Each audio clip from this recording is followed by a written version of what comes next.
What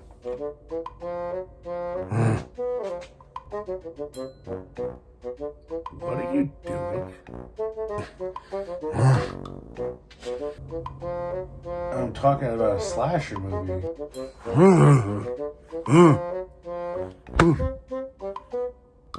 I'm talking about a slasher movie, but I'm not talking about the Texas Chainsaw Massacre.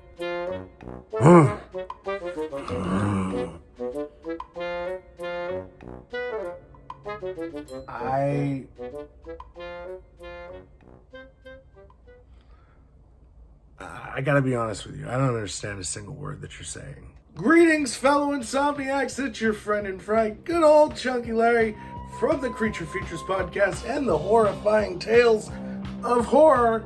And as you may or may not know, every Friday we celebrate the streaming platform Miami Fox Streaming with a segment that I've lovingly named Miami Fox Friday. I watched the 1980s,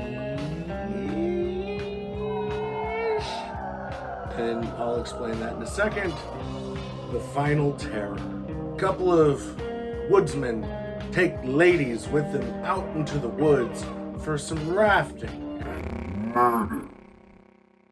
The Final Terror is the 1983 sorta horror film that is directed by Andrew Davis, and it stars Daryl Hannah, Adrian Zmed, and Joey fucking Pants. So when Samuel Arkoff decided to leave American International Pictures and venture out onto his own, he wanted to do something that he knew was an easy money grab, and he decided that he was going to do a slasher film. They came up with a simple script, put a bunch of kids out in the woods. These were young actors who had not really done anything yet, and the film was not well received, and it did not get picked up by anybody, and it ended up sitting on a shelf for 2 fucking years. And in that 2 years' time, Daryl Hannah did some stuff, Andrew Zmed had done some stuff, and Joey Pants is fucking Joey Pants, so he was just pantsing it all over the fucking place. But then they were able to release the film under a new title, The Final Terror, and they got the cool poster. Arkoff, he decided that it needed a little bit more punch, and so he added a fucking kill scene at the beginning of the movie. It all fucking kind of came together, and it's hodgepodged in a Frankenstein kind of way. When you watch the film, there's things where you see the director's original intention of the storytelling, and then there's things that you see that are kind of shoehorned in there to appease the producer and to appease the audience at that particular time. And the Miami Fox cut of this film is fucking terrific. I have seen this on other streaming platforms, and like they give you like an apology because their copy isn't great looking, and they went off of it. Because again, this is one of those independent horror films that kind of ran the gambit of circling different locations and touching every different fucking grindhouse theater that was available to put this movie out there, and it just deteriorated. Good folks at Miami Fox Streaming, they cleaned this fucker up, they added things, they made it really fucking work, and it feels like a crisp, like quality horror film. And I really enjoyed this movie. I enjoy it a little bit more every time that I see it, because I go into it with lower expectations, because it's not a great movie by any stretch of the imagination. This is a slasher film from the early 80s, and the story is very fucking obvious. Like, they do very little to kind of, lean you into different directions. It is pretty straightforward what is happening, and you are able to, just if watching and focusing on the film, determine what it's supposed to be doing and where it's going, and where it goes absolutely fucking works. But I think it is missing something. And so I understand the hesitancy of studios when it came to this film.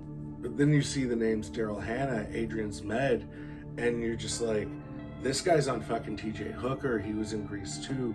She's the fucking chick from Blade Runner and Splash. You want to capitalize on that. And that's what independent fucking exploitation cinema is about. They're exploiting things.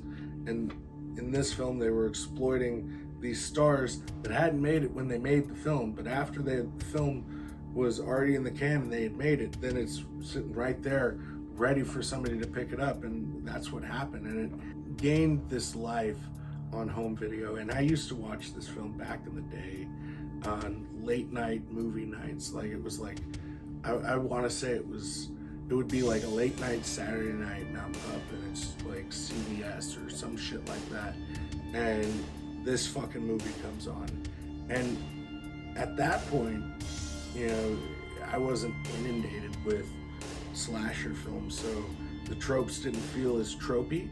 This is a movie that I fucking vividly remember watching. I remember Daryl Hannah, I remember The Raft, I remember the fucking weird woods lady with the fucking saw cut knife thing. And again, you watch these films and they kind of commingle. And so there's points of this film where I blurred it with The Burning. And The Burning in this, it's like night and day, but they do feel like kind of kissing cousins in a way. It's the woods, they're on rafts, there's a raggedy fucking fuck killing people, you know, survival game. And I really enjoyed it this time around watching this film. I just can't say enough about how good they cleaned this movie up. And that goes a long way to its overall quality. But don't take my word for it. Subscribe to Miami Fox. It's only $2.99 a month, and you're getting a plethora of films that you would never see anywhere else. And just because they're really fucking cool, with the promo code CreaturePod, you get to save some money, and save some money to see some shit that you wouldn't get to see otherwise. And again, they lovingly restore tons of films that just have been forgotten by time. So if you're a horror historian and you want to watch things that you haven't been able to see, or maybe things that you remember seeing but you don't really remember it, this is the fucking streaming service for you. They have a shit ton of cool horror films from the 70s and 80s. They have Italian horror. They have action from the 90s. They've got all of it. They've got a ton of shit, and it's commercial free. Miami Fox Streaming, promo code CreaturePod. Get on that. But until next time, listen, someone you trust.